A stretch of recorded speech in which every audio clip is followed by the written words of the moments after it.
It's time for the Warm-Ups Weekly NFL Injury Report with American Orthopedic and Sports Medicine's Dr. Steven Stoller. Visit them online at drstoller.com. All right, 21 past the 1 o'clock hour. You just heard as we welcome in our good friend, Dr. Steven Stoller, for our weekly NFL Injury Report. How you been, Doc? I'm good. How about you, Rich? I'm doing real well, as always, and appreciate a couple moments. And let's start a couple quarterbacks of note that are nicked up. Let's start with Miami taking on the Jets. Ryan Tannehill sprained ACL and MCL. Timetable for his return is still up in the air. And, you know, there's a lot of talk in Miami, don't rush him back, don't rush him back. Again, you know, you look at it, he's a quarterback, dropping back to pass. I mean, what can they do to kind of speed up his recovery process here? Well, a lot. And one thing is really, it depends on what degree, and I think I went through that in one of our talks about MCL sprains. If it's a grade 1, it's, 10 days, and it's not a big deal. If it's a grade 2, it's 4 to 6 weeks. But they can tape them specifically. They can give them a special brace. And also to expedite healing, they can give them a PRP injection, which is they take your blood, they spin out the red and white blood cells, and the remaining portion of that fluid is what causes healing, like when you cut yourself. Mm-hmm. It's called the cascade effect. And if they injected the MCL and ACL, that would probably expedite its healing as well. The good news is they said the ACL wasn't torn. It's only a sprain. So, again, You mentioned the timetable. If it's a torn, he's done for the year.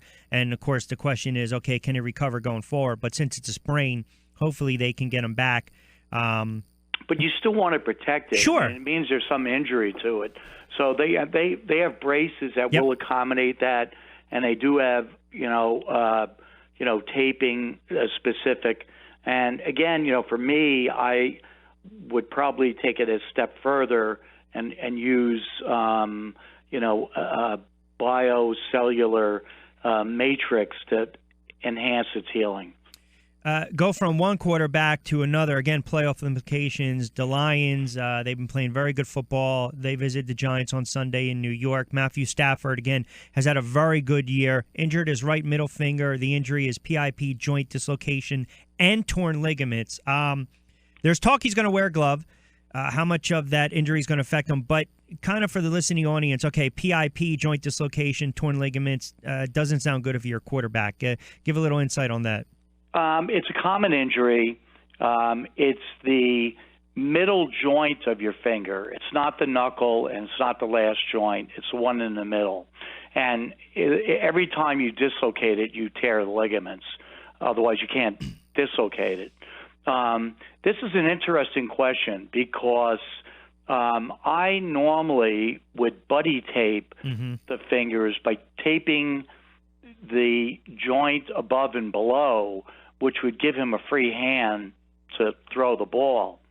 So I had to do some extensive research by calling my son, Brandon, who was high school quarterback and college quarterback, and I asked him the difference. And he told me that if you wear a glove, you have better grip strength but slightly less ball control. Really? And if you buddy tape it, it increases ball control, but not strength. But the tape slickness makes it harder to hold the ball. And real quick, you bring up a really interesting point. Now, the weather, it's 25 down here, down at the shore, but I know it's supposed to creep up to maybe the 50s on Sunday. If it's still blistering cold, even if the temperature drops a little bit, if there's rain, that's a different issue because that's going to make the ball a lot more slippery and slick, and it's going to be tougher, whether it's Eli or Matthew, to grip it. But I remember, back in the day, you said the buddy system, you tape them up because both fingers,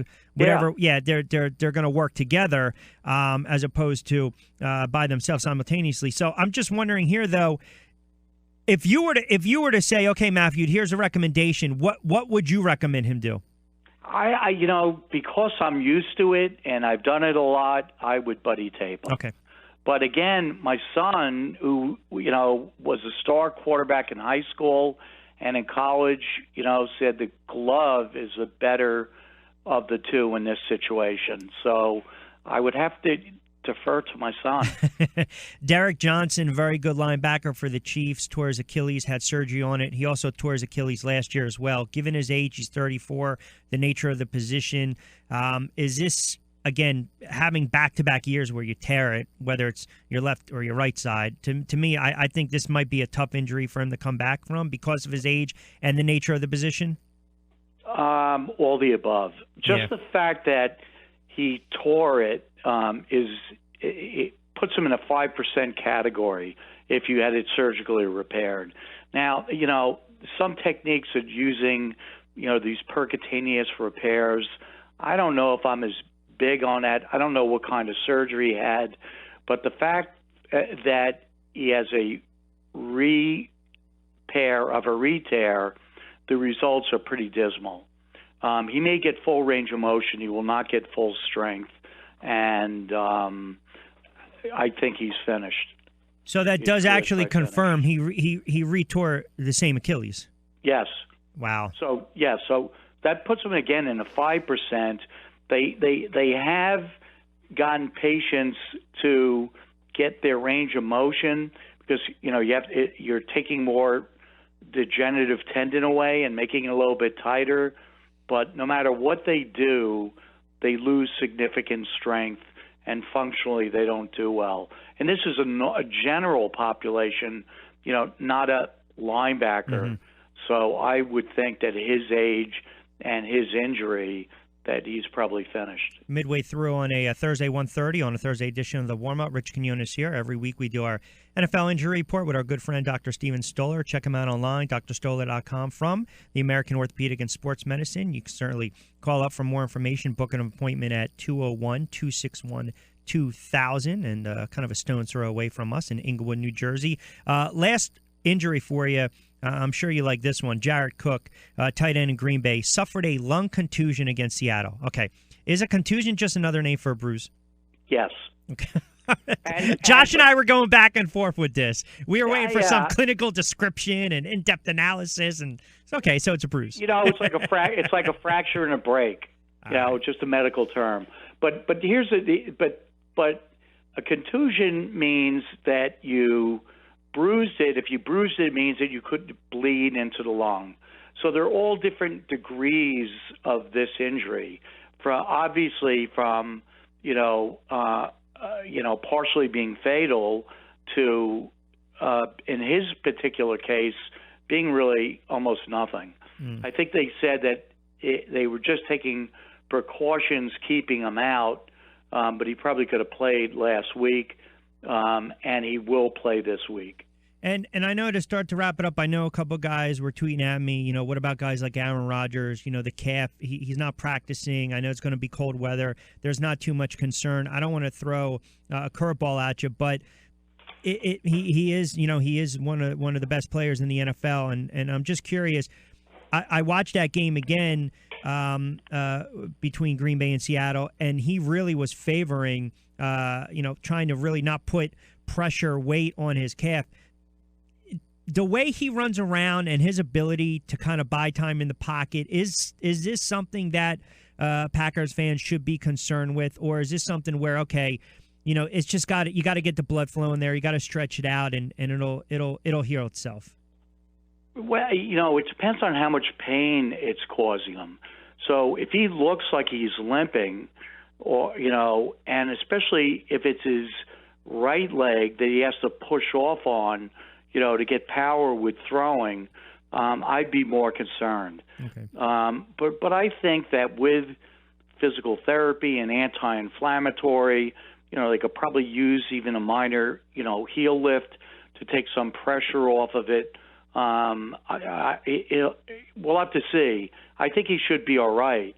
But yes, if you notice that, he is hesitating or favoring his right leg, that would be bad for a quarterback, with his, accuracy and his escapability,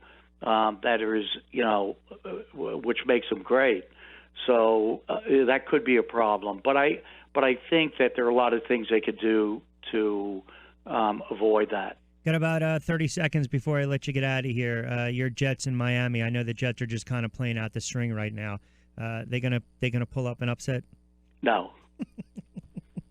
Look, I can't believe you can't wait for this season to get over with. I can't believe that. Here in the New York metropolitan area, everyone is like wild that they beat in overtime a horrible team. A horrible team. Yeah. And like they're just thrilled. And I'm rooting for them to lose so we get a better draft pick. But they can't even do that right. No, that's right. They're making it hard on themselves. Now they were talking about firing the coach. Yep. And now they're going to keep the coach. Yep. I mean, let's see what happens. Look, they still have to play Miami. Yep. They still have to play the Patriots. And then the Bills. Yep. And then the Bills. So, I think you're right. I think the team has quit. I think the stars of the last game were the rookies or junior players. So at least that's something positive. But, it is pretty sad to see veterans quit, period. Yeah. Because, that's their reputation. That's right. That's what they're paid for. That's right. They still have to go out like professionals. Yep. And that's disheartening. It is, and the fan base. But I really like your quarterback, by the way, Wentz. I think that he throws a great ball, and one of the things that I think is necessary in this NFL is that you have to have a short throwing cycle, and he has that with accuracy and strength. So I think he's really going to be a good quarterback. Oh, listen, the Eagles got a quarterback. I mean, right now it looks early on they have a quarterback they can build upon. Now the question is they're going to have to fix that line and give them some surrounding. Yeah, okay. So next draft after. You know how some of these GMs are. Sometimes they're not good talent evaluators, right? Just ask the Jets. Yeah. You can take anyone in our line. We'll trade you. Doc, great stuff as always. Enjoy the football this week, and we'll talk next week. You too. All right, you got bye, it. Rich. Good stuff, Dr. Steven Stoller, drstoller.com. Check him out online, American Orthopedic and Sports Medicine. They give you patient education, testimonials. There's some good news. They give you some great services as well. I mean, everything. You ask for it. They give you comprehensive exams, treatment plans, arthroscopic surgery on all joints. So it really does a good job.